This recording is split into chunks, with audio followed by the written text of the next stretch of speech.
사랑하는 여러분, 우리 기독교 신앙의 근본 토대는 오직 성경입니다. 그리고 이 오직 성경이 무너지면 기독교도 타락하고 나의 신앙생활도 타락하게 됩니다. 변질되게 되는 것이죠. 중세 시대 때 교회가 타락한 것도 그렇고 오늘날 우리 한국 교회가 쇠퇴하고 타락하는 것도 이 사실을 증명해 주는 겁니다. 왜 그런가? 근원적인 문제는 오직 성경에서 벗어났기 때문이에요. 역사적으로 오직 성경을 부정한 개신교 안의 모든 사상과 주장들은 공통적으로 계몽주의 사상의 영향을 받았습니다.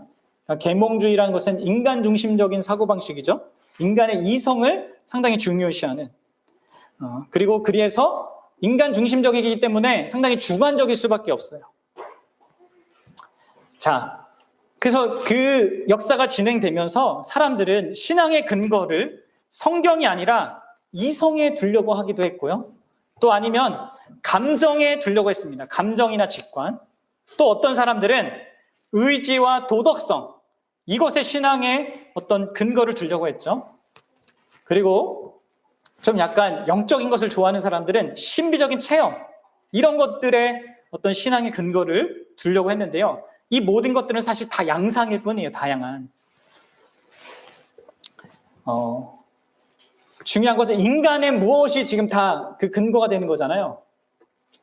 그렇습니다. 여러분, 하나님의 말씀이 중심이 되지 아니하면 결국 그 자리를 차지하는 것은 인간입니다. 그리고 인간의 어떤 것이죠. 이성이든 감정이든 의지든 도덕성이든 이런 것들이 중심이 되는 게 당연한 것입니다.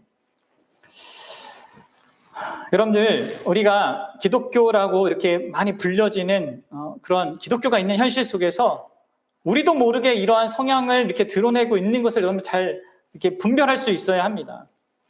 그리고 그런 것이 어떤 과정을 통하여서 이렇게 되게 되었는지를 또한 역사적으로 좀 배워야 합니다. 우리가 지난 시간에 그것을 간단하게 살핀 거죠. 먼저는 이신론자들, 그렇죠? 하나님은 세상을 만들어 놓고 뒤로 물러나셔서 팔짱 끼고 보고 있고 세상은 알아서 돌아가도록 만들어 놨다. 하나님의 그 초자연적 역사는 필요가 없는 세상이다 라는 식으로 하면서 인간의 이성과 합리성을 가지고 기독교 신앙을 바꾸려고 했습니다. 그리고 뒤를 따른 이 자유주의 신학도 유사한 입장과 방향성을 추구했어요. 그러다가 슐라이어 마흐라는 사람이 등장해서 어디에 초점을 바꿔버려요?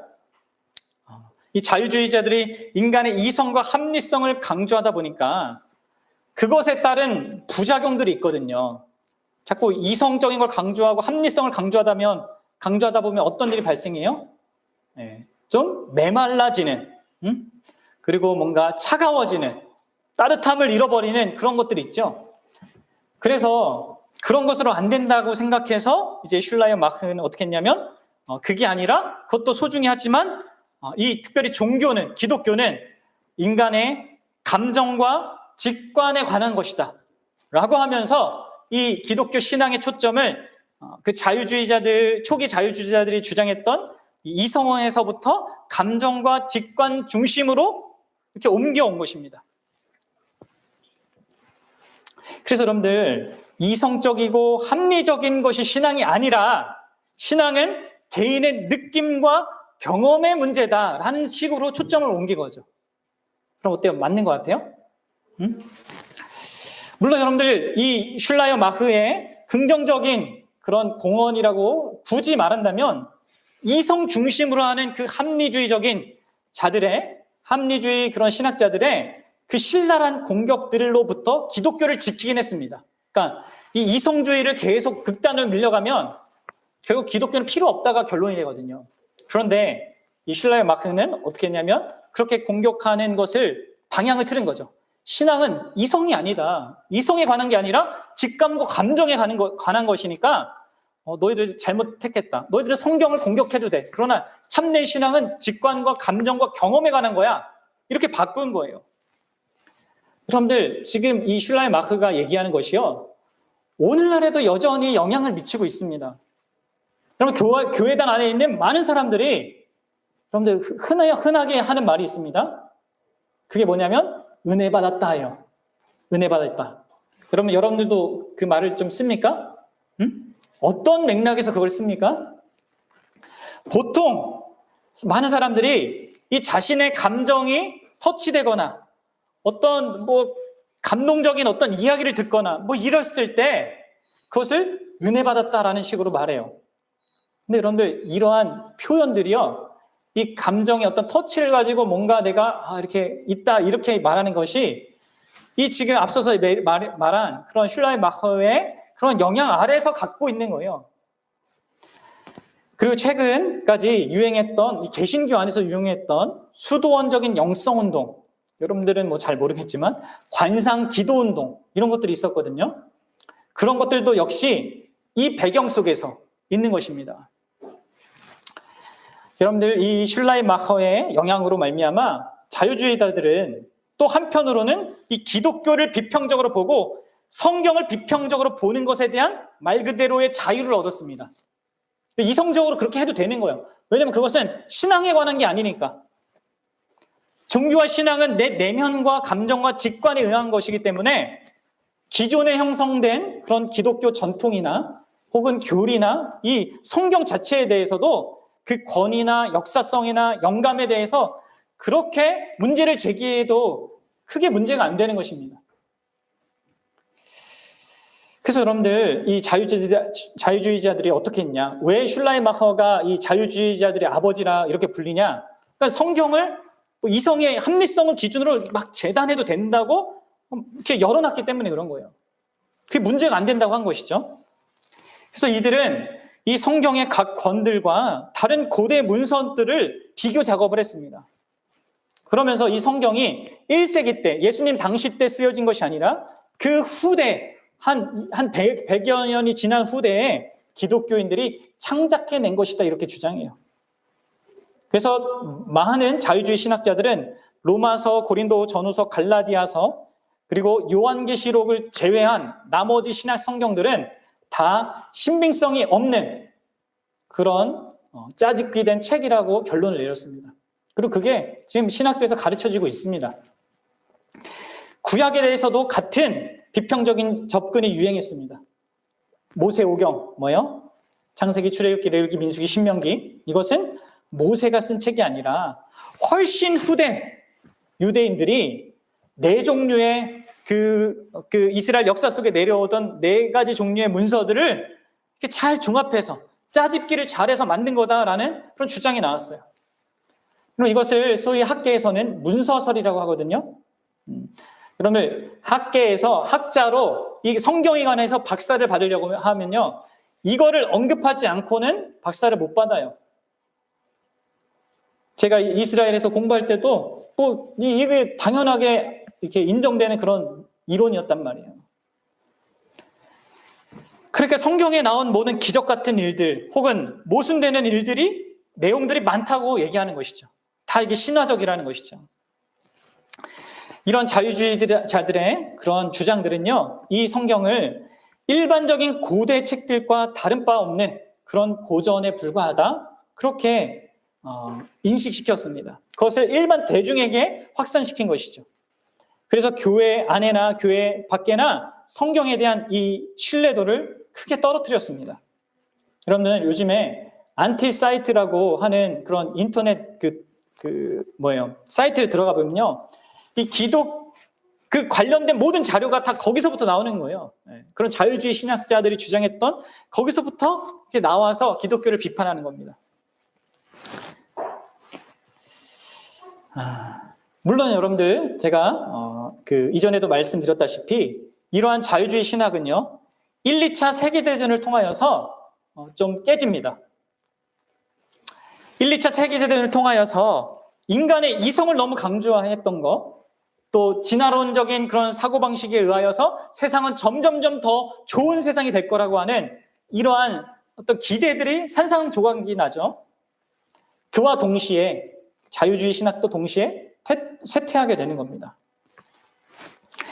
사람들은 그때까지만 해도 인간이 가진 문제는 다만 무지의 문제이고 우리가 제대로 교육을 받기만 하면 과학기술도 발전하면서 결국 인간은 이상적인 그런 유토피아를 이루게 될 것이라고 누구나 기대를 했어요. 그런데 2차, 두 차례의 그 세계대전을 통해서 이런 이해가 얼마나 순진한 생각이었는지가 드러난 것이죠. 그와 함께 이 자유주의자들의 주장이 쇠퇴했다고 말씀드렸죠. 그런데 그런 주장이 완전히 사라진 건 아니에요. 계속해서 그들의 사상을 이어받는 자들이 등장했는데 그들을 신자유주의라고 또 불러요. 신자유주의 신학자들. 여러분들, 이 신자유주의 신학자들 중에 대표적인 인물이 우리가 들어본 사람들이 있습니다. 유명한 사람이 아프리카의 성자라고 불리는 노벨 평화상도 받은 알베르트 슈바이처 박사입니다. 그는 구자유주의자들의 그 성경관을 그대로 따르면서도 예수님에 대한 독특한 주장을 해요. 여러분들 잘 들어보세요. 이 슈바이처는 예수가 성경에 등장하는 예수님이 기독교인들에 의하여서 채색된 존재다. 진짜 예수, 곧 역사적인 예수는 다른 존재이고 그렇기 때문에 우리는 이 성경에 있는 모든 종교적으로 채색된 것을 조금 다 벗겨내고 진짜 예수를 찾아야 된다. 이런 주장을 하는 겁니다. 그래서 역사적 예수 연구가 이제 학계에서 막 이렇게 부흥하거든요. 그 결과 어떻게 된지 압니까? 학자마다 내놓은 예수가 다 달랐어요. 원래 예수는 이렇다 저렇다 하는. 누가 맞을까요, 여러분들? 누가 맞아요? 수천 명, 수백 명이 이렇게 이게 진짜 예수다 하는데 아무도 모르죠. 그렇죠? 이러한 식의 그런 관점으로 성경을 이게 다가가는 거죠. 예수님에게 또 이러한 관점을 투영하는 겁니다. 그리고 이러한 관점을 신약 전반에 투영한 사람이 있는데 그 사람이 바로 불트만이라는 사람이에요. 그 사람은 이 신약 성경의 전반적인 내용이 초대 교회가 만들어낸 신화라고 주장합니다. 그러니까 초대 교회가 자기의 실존적인 그 상황 속에서 경험한 것들, 그것에 어떤 초자연적인 신화적인 내용을 덧붙여서 형성한 거라는 거예요. 그래서 우리가 이 초대 교회 때의 객관적인 역사적 사실을 파악하고 진짜 어떤 예수님에 대한 그것들을 파악하기 위해서는 이 덧붙여진 것들, 신화들, 이것들을 벗겨내야 한다는 거예요. 그래서 소위 비신화화라고 하는데요. 모든 기적과 같은 것들, 이런 것들을 다 제외해서 성경을 읽어야 한다는 겁니다. 예수님이 선지한다는 그런 사실들, 예수님이 처녀를 통하여서 탄생했다는 것들, 예수님이 우리 죄를 대신해서 죽으셨다는 것을, 예수님이 부활하고 승천하셨다는 것을, 그리고 예수님이 재림하실 거라는 거, 심판하실 거라는 거, 이 모든 것들이 신화에 불과하고 종교적인 어떤 경험을 표현하는 것에 불과하다는 것이죠. 여러분들 어떻습니까? 이 지금 제가 언급한 슈바이처나 이 불트만의 이야기가 나랑 먼 이야기라고 혹시 생각합니까? 여러분들 우리가 알아야 될 게 뭐냐면 우리가 자유주의 신학을 모르고 이 용어를 모르고 또 신자유주의 신학 혹은 슈바이처, 불트만 이런 사람들을 몰라도요. 우리도 자각하지 못한 채 이들이 성경에 대해서 예수님에게 대해서 대한 태도를 우리도 그대로 보일 수가 있다는 것을 우리는 유념해야 되는 것이에요. 놀랍게도 많은 사람들이 이들의 신학은 전혀 모르는데 알지도 못하는데 연구한 적도 없고 배운 적도 없는데 그런 식으로 예수님을 대하거나 신약 성경을 대하는 경우가 많아요. 여러분 어떻습니까? 진짜 예수님이 살아계신 하나님의 아들이 맞습니까? 아리사미님, 예수님이 맞아요? 하나님의 아들이 맞습니까? 그러면 혹시 그 분이 어떤 단순히 역사의 과거에 한때 살았던 그 인물에 지나지 않은 것이 정말 맞습니까? 여러분들 그러면 도대체 예수님의 그 모든 사실들 그게 지금 나한테 진짜 어떤 의미가 되는지를 여러분 생각하고 있습니까? 그러니까 오늘날 교회를 다니는 수많은 사람들이 그냥 예수님이 탄생하시고 이제 성탄절도 다가오는데 뭐 난리에 사시고 죽으시고 부활하시고 승천하시고 이제 재림하신다는 이 사실을 단순히 무슨 어떤 정보 차원에서 알고 있는데 머무는 경우가 많아요. 그분이 실제이고 그분이 하신 모든 일이 그분의 하나님 되신 만큼의 의미를 갖는 것에 대해서 감각을 못하고 있는 거죠. 그리고 그분이 진짜 하나님이라면 그분을 대하는 나의 태도도 뭔가 달라야 되는데 그러지 못합니다. 그저 과거에 먼 어느 날 그 옛날 옛적에 존재했던 한 사람처럼 그렇게 대하는 경우가 얼마나 많은지 몰라요. 그러니까 여러분들 이런 부분에 있어서 우리 자신을 잘 점검해 봐야 해요.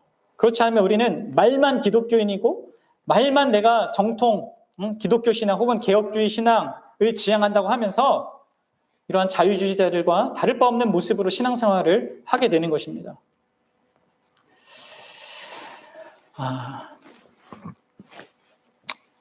이 자유주의 신학이 말씀드렸다시피 이렇게 계속 진행되어지는 가운데 인간의 이성에 대한 이러한 어떤 공격과 한계를 발견하자 그리고 이런 입장들이 본질적으로 예수님에 대해서 그리고 신앙에 대해서 적절한 대답을 주지 못하는 것을 사람들은 경험합니다. 그래서 이 자유주의 신학자들이 실패한 이 틈을 타서 소위 신정통주의라고 불리는 신학자들이 일어납니다. 그래서 이들이 자유주의 신학자를 공격해요. 여러분 신정통주의 이런 학자들은요. 여기에 속한 학자들은 외면적으로는 정통 기독교를 내세웁니다. 나는 정통 기독교의 흐름에 있어 라고 하면서 지금 자유주의의 문제를 막 지적하는 거예요.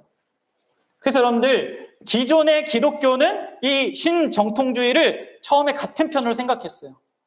그러나 여러분들 앞에 신이 붙었잖아요. 새로운 정통주의잖아요. 말 그대로 조금 너무 달라졌어요. 많이 벗어난 것이죠.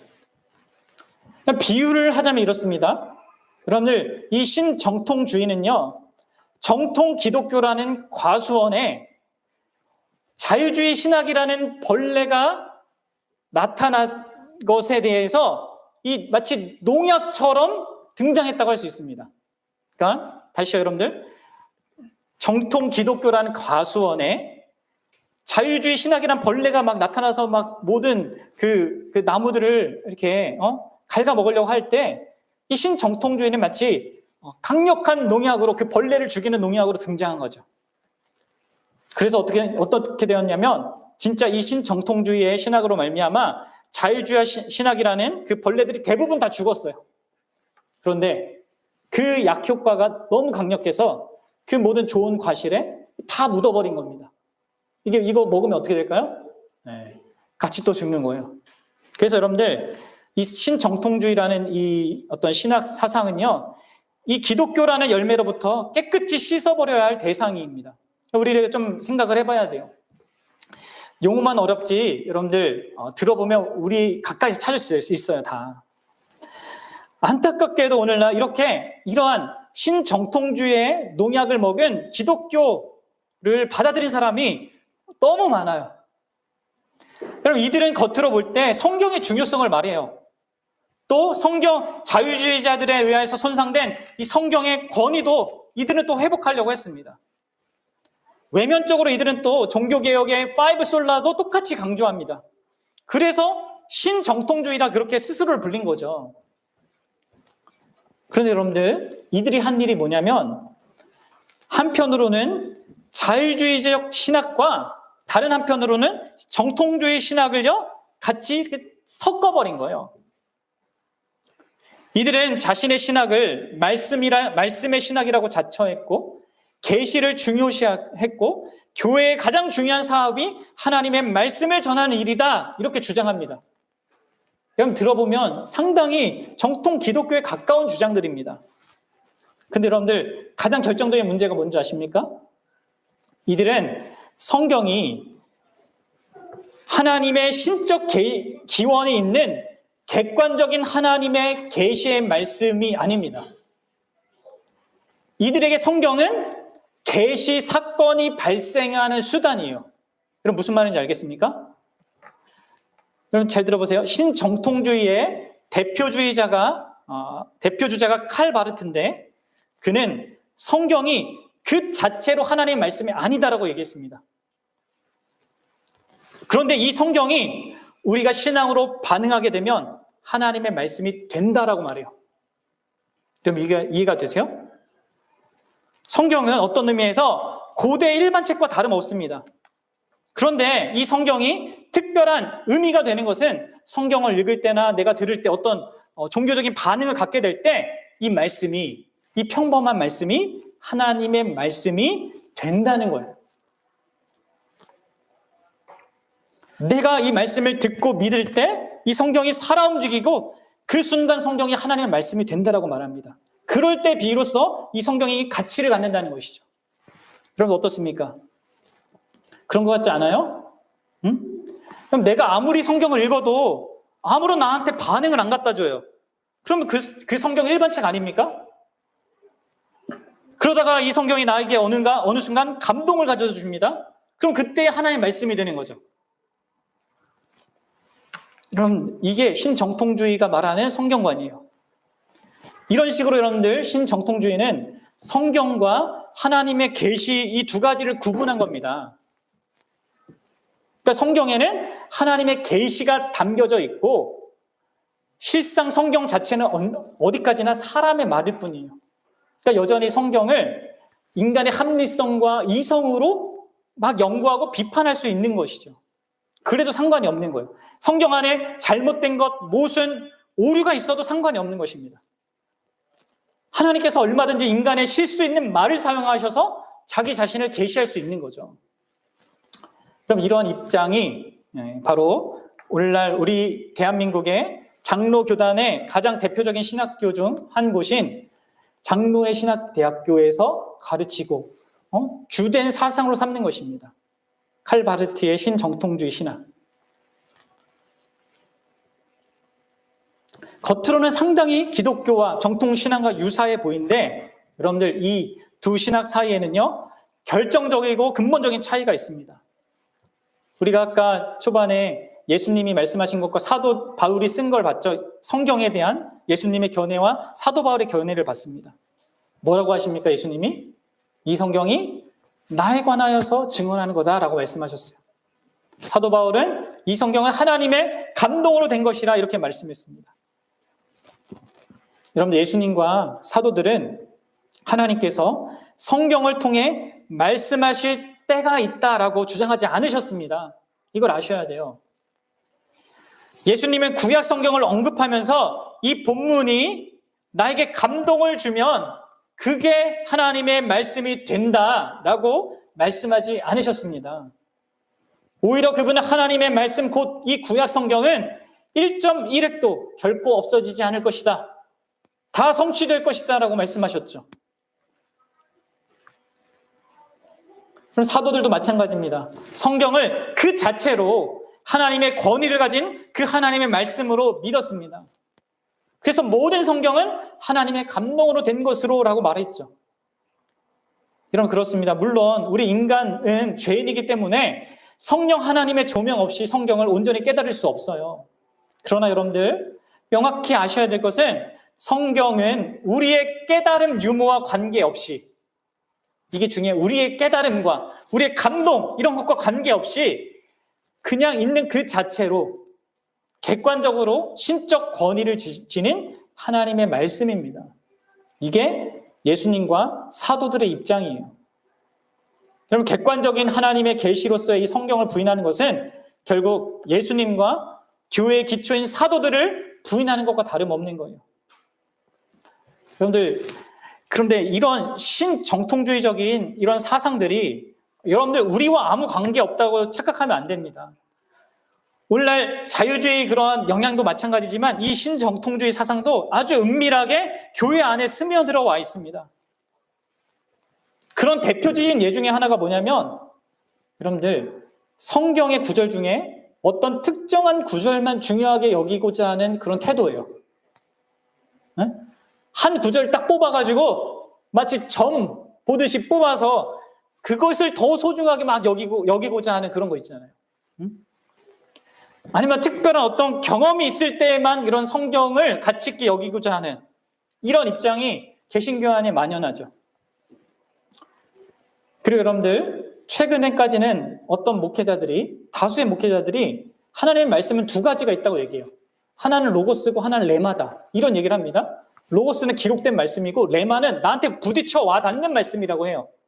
그러니까 기록된 말씀인 로고스가 나에게 적용되는 레마의 말씀이 돼야 한다라는 그럴듯한 주장을 합니다. 그리고 그러한 이야기를 수많은 목회자들이 했어요. 근데 여러분들, 그게 다 이러한 이 뒷배경이 있는 겁니다. 칼 바르트의 그 신정통주의 사상이 있는 것이죠. 물론 그 로고스와 레마라는 이 구분을 지은 것은 오순절 계통의 교회에서 나온 사상이에요. 그런데 이러한 사상들이 신정통주의와 너무 맞으니까, 장로교 안에 있는 이 신정통주의 신앙과 너무 맞으니까 이게 퍼져간 것이죠. 그렇지 않습니다, 여러분들. 기록된 말씀이 곧 계시의 말씀입니다. 하나님의 말씀이에요. 이 성경 자체가 나한테 와 부딪혀 닿든지 안 닿든지 그것과 관계없이 객관적인 하나님의 말씀이에요. 그런데 사람들이 이런 것들에 대한 이해가 부족하니까 그런 것들에 혹합니다. 그래서 어떤 이 분위기가 형성되는 줄 아세요? 교회 안에 많은 사람들이 예수 그리스도와 그분이 우리에게 행하신 그 객관적인 구속의 사실에 대한, 구원의 사실에 대한 그 이해와 믿음에 대해서는 따분하게 여깁니다. 이미 내가 다 아는 것이라고 말해요. 그래서 그것은 그냥 쉽게 넘어가고 어떤 특별한 경험, 신비한 경험, 체험 이런 것들을 추구하는 것이죠. 그리고 오늘날의 이러한 포스트 모더니즘적인 그런 사상 속에서 이 세상 정신 속에서 이런 영적인 체험을 추구하는 것과 더불어서 이렇게 교회의 방향이 막 그렇게 가는 게 있습니다. 그래서 무슨 우리 내면에서 하나님의 음성을 듣는다거나 성령의 신비한 역사나 그 은사를 기대하는 이런 것들이 신앙의 중요한 내용으로 이렇게 자리 잡게 되었어요. 그럼 이것들이 다 이러한 이 뒷배우가 있는 그런 사상에 영향받아서 형성된 거예요. 그리고 왜곡되어 잘못 나아가고 있는 것들입니다. 여러분, 왜 이것들이 우리에게 막강한 영향을 미칩니까? 그것은 우리 인간은 무언가 한번 어떤 것을 경험하면 그 경험이 전부인 줄 알거든요. 자신이 경험했다, 내가 인생을 살면서 이렇게 경험했다 그러면 다른 이야기들이나 주장들에 대해서 잘 들으려고 하지 않습니다. 자신의 경험에 갇히는 거죠. 여러분들, 그러나 우린 분명히 아셔야 됩니다. 우리의 경험이 우리가 만들어낸 착각일 수도 있어요. 명확히 해야 됩니다. 하나님의 말씀은 있는 그대로 객관적인 하나님의 계시의 말씀입니다. 그리고 중요한 것은 이것을 내가 신비하게 무엇을 경험하는 데 있는 것이 아니라 진짜 성경이 말하고자 하는 그것을 내가 더 생생하고 풍성하게 경험하는데 우리 신앙생활에 중요한 의미와 목적이 있다는 거예요. 그럼 예수님의 이 땅에 오심, 주님이 사시고 우리를 위해서 죽으시고 부활하시고 승천하셔서 하나님 보좌 우편에서 우리를 중보하시며 마지막 심판날에 다시 오실 나는 그 사실이 갖는 그 엄청난 내용이 정말 그렇게 사소한 걸까요? 단순히 우리가 예수님 막 믿을 때 그냥 잠깐 감동하고 넘어갈 그런 내용일까요? 예수 그리스도께서 아버지 하나님이시라면 그분이 행하시는 모든 것이 하나님의 가치와 의미를 갖고 있지 않겠습니까? 우리 신앙은 이것을 더 풍성히 알아가는데 그 의미가 있는 것이죠. 특별한 신비한 뭔가 내 삶에 잠깐 있는 어떤 것들을 경험하고 이렇게 느끼는 것이 아니라 우리는 예수님 그분을 알고 경험해야 되고 성경이 말하는 그 핵심적인 것을 경험해야 하는 것입니다. 오늘날 우리는 분명히 알아야 돼요. 개신교 안에 이 성경이 어떤 대우를 받고 있는지 그럼 분명히 보셔야 합니다. 또 나는 지금 이 성경을 어떻게 대하고 있는지 분별해 보셔야 합니다. 정말 여러분들은 오직 성경 위에 신앙생활을 하고 있는지 살펴보셔야 합니다. 앞서 말한 이 내용들 뭐 다 모른다 하더라도요, 자유주의적인 입장이나 신정통주의적인 입장, 그것을 내가 공부 안 했고 자세히 배우지 않았더라도 그것과 비슷하게 그런 관점으로 그렇게 할 수 있어요, 우리가. 정신을 안 차리면 그냥 기독교적인 어떤 분위기에 휩싸여서 그렇게 간단 말이에요. 우리가 정신을 차리고 이 오직 성경, 하나님의 진리의 말씀에 대한 분명한 이해를 가질 수 있기 바랍니다. 이것은 객관적인 하나님의 계시의 말씀입니다. 우리가 이것을 깨닫든지 못 깨닫든지 상관없이 하나님의 말씀입니다. 예수님께서 그렇게 인정하셨고 사도들이 그렇게 인정했습니다. 우리가 이 오직 성경을 잃어버리면 우리의 신앙과 삶은 자연적으로 한쪽으로 치닫게 돼요. 너무 이성으로 치닫든지, 너무 감성적으로 치닫든지, 아니면 막 의지적으로 막 도덕성으로 이렇게 치닫든지. 이게 오늘날 교회와 교회 역사가 보였던 현실입니다. 그래서 여러분들 목회자들 위해서 기도를 많이 해야 돼요. 목회자가 오직 성경에서 벗어나면요, 그것에 영향을 받는 모든 성도들이 다 치우치게 됩니다. 그래서 여러분들은 저 목회자가 오직 성경의 근거에서 말씀을 전하고 사역하는지를 분별해야 합니다. 그런데 여러분 오늘날은 안 그러거든요. 교회에서 목회자를 초빙할 때도 저 목회자가 박사학위가 있는지, 저 목회자가 상담을 잘하는지, 저 목회자가 우리의 마음을 알아주는지, 저 목회자가 권위주의적인지 아닌지, 이런 등등의 기준을 가지고 따라가려고 하고 초대하려고 합니다. 그럼 여러분들 어떻게 됩니까? 다 같이 망하는 거예요. 모든 외적인 사실보다 중요한 것은 우리의 모든 신앙과 사역과 선포의 근거가 오직 성경인가가 중요합니다. 이게 쉽지 않다는 것을 알아야 돼요. 기독교 역사가 계속 왔다 갔다 했거든요. 이성주의로 치닫았다가 감성주의로 치닫았다가 막 도덕주의로 치닫았다가, 그런 현실 속에 우리가 있습니다. 그래서 여러분들 우리가 이 오직 성경을 굳게 붙들고 애쓰는 그런 교회가 되기를 하나님께 구해야 돼요. 우리의 힘으로 못하기 때문에 우리도 쉽게 치울 수도 있고 저도 그렇기 때문에 우리는 겸손해야 되고 하나님의 도우심을 구해야 합니다. 저와 여러분들이 정말 우리 종교 개혁자들의 이 값진 유산인 오직 성경을 정말 자신의 신앙과 삶의 기반으로 잘 두고 또 잘 보존하고 잘 지켜낼 수 있고, 또 더 나아가 우리 자녀들에게, 우리 아이들에게 이 오직 성경을 또한 전수해 줄 수 있길 바라요. 그렇게 하나님께서 우리 교회를 축복해 주시길 원합니다. 같이